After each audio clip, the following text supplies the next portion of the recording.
Саламатсыздар урматтуу кесиптештер. Биз мындан алдыңкы видеобузда сиздерге сөз бергендей, Санарип компанын жардамысыз эле 5E моделинде сабактын планын түзгөндү көрсөтүп беребиз деп айттык эле. Ошол боюнча видео. 5E моделиндеги сабактын планын биз Copilot деген жардамчы программанын жардамында түзөбүз. Ал Copilot деген программа могул Microsoft Edge деген интернет браузеринде гана акысыз иштейт. Калган браузерлерде сатып алыш керек болот, анын абоненттик төлөмү бар. Ошондуктан сиздер кандай гана компьютер болбосун, Санарип компанынын алтын казык ноутбугунда болобу, өзүңүздүн жеке ноутбугуңузбу, настольный компьютерби, телефон, планшет бүт баарында эле болот. Мына ушул Microsoft Edge деген интернет браузерди көчүрүп аласыздар. Google Chrome'га киргендин кереги жок. Microsoft Edge деген браузерди ачканыңыздарда мынакей ачылды. Бул программа, бул браузер негизинен Яндекстин издөө аянтчасы менен ачылат негизи эле. Бул жерди ачканыңыздарда бул браузердин жогорку оң бурчунда мындай разноцветный круг бар. Мына ушул Copilot'тун эмблемасы.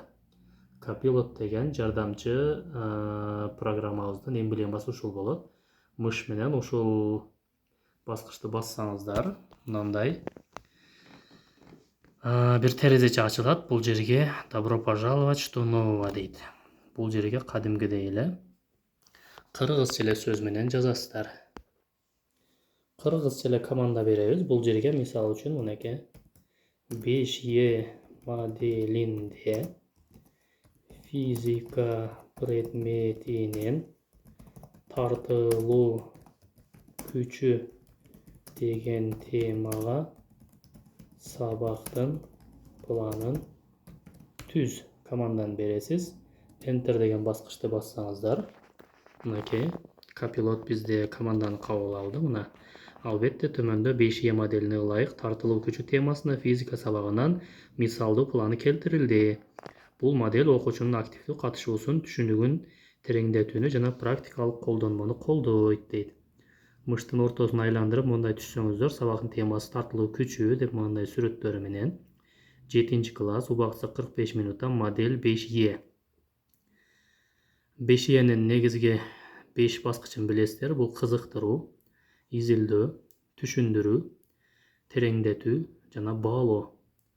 Мына ушул 5 этаптын негизинде бизге планды түзүп берди. Бул жактан эң төмөндө мынакей 4-чү баскыч, бул копировать деген нерсе, көчүрүп алуу. Муну бир жолу бассаңыздар, планды көчүрүп алдык. Бул жактан кадимки эле Word ачасыздар дагы, бул жерге выставить дегенди басып коесуздар. Мынакей биздин планыбыз Word'го жайгашты. Word'го жайгаштырып алгандан кийин сиздер каалагандай кылып өзгөртүү киргизсеңиздер болот. Мынакей албетте деген бул Copilot'тун сөздөрүн алып саласыздар. Сабактын темасы тартылуу күчү, класс 7 класс, убактысы 45 минутта деп мына ушундай кылып планыңыздарды түздүрүп алсаңыздар болот.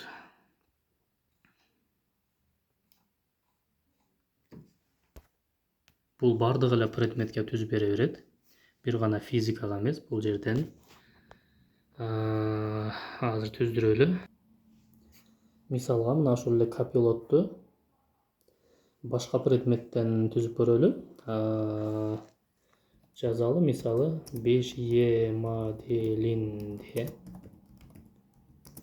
кыргыз тилинен сөз түркүмдөрү деген темага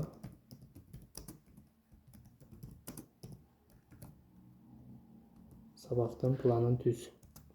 Enter баскычын бассаңыздар, мынакей сөз түркүмдөрү темасына ылайык 5E моделине негизделген кыргыз тили сабагынан планы келтирилди. Бул модель окуучунун активдүү катышуусун, изилдөөнү жана түшүнүктү тереңдетүүнү көздөйт дейт. 6 класс, убактысы 45 минутта, 5E. Мына ушул 5 этаптын негизинде түзөт. Кызыктыруу 5 минутта. ар бир этаптын өзүнүн максаты бар. Изилдөөнүн өзүнүн максаты окуучулар өз алдынча же топ менен иштеп жаңы маалыматты табышат дейт. Түшүндүрүү 10 минутта. Анын максаты жаңы түшүнүктү мугалим жана окуучулар бирге талкуулашат дейт. Мынакей таблицасы дагы бар экен бул жерде. Келиңиздер муну Word'ко көчүрүп алып туруп, чоң экранда көрөлү. Биздин алдыңкы планыбыз бар бул жерде. Өчүрүп салалы да бул жерге. Кыргыз тилинен түзүлгөн 5E моделиндеги сабактын планын түшүрүп алдык. Мынакей бул жер таблица болчу. Таблицаны түшүрбөдүм, муну оңдоп алсаңыздар болот өзүңүздөр.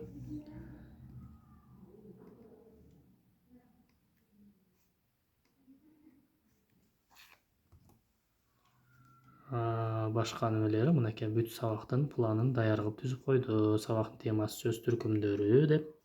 Класс 6 класс, убакыты 45 минута деп мындай кылып 5E моделинде сиздер санарип кампадан ачууга кызыгып жаткан моделдин негизинде сабактын планын даяр кылып түзүп койду. Бул сиз каалаган предметтен, сиз каалаган темада сабактын планын түзүп берет. Ошону эле көчүрүп алып туруп, өзгөртүүлөрдү киргизип, өзүңүздүн оюңузду, идеяңызды кошуп, планды түзүп пайдалансаңыз болот.